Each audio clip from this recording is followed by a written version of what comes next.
क्रिस्का recording studio Ekangar सराय। यारवा के चटहनी भातारा के बाटहनी ये छौरी भातारा के बाटहनी गे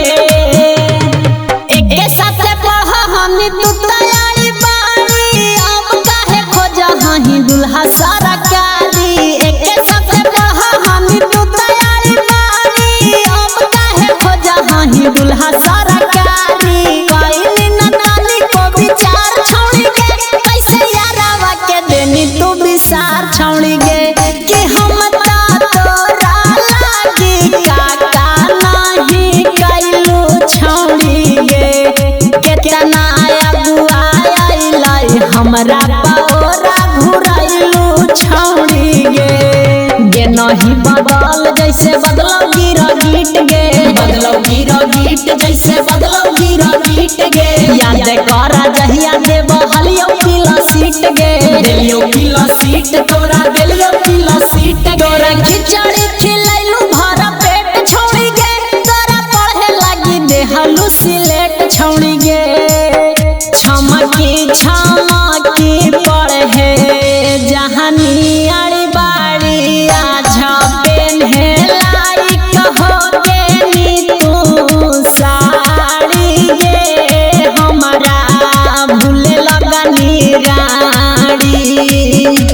किए गे तोरा खेले में लगा हलो चटवा दे हलू डाला मोटावा गे छौड़ी किए गे तोरा खेले में लगा हलो चटवा दे हलू डाला मोटावा गे छौड़ी रीत से दीवाना तोरा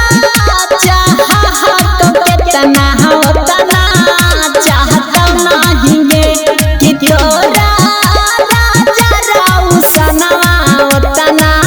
चाहत नहीं गे कि गे छौड़ी तनिको ना तू होला चाहे भतार खोजे जाही गे छौड़ी कि गे छौड़ी तनिको ना तू होला चाहे भतार खोजे जाही गे छौड़ी यारवा के चटहनी भातारा के बाटहनी गे छौड़ी यारवा के चटहनी भातारा के बाटहनी गे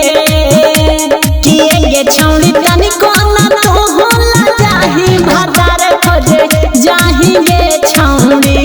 गे छौड़ी तनिको ना तू होला जाही। क्रिस्का रिकॉर्डिंग स्टूडियो एकंगर सराय।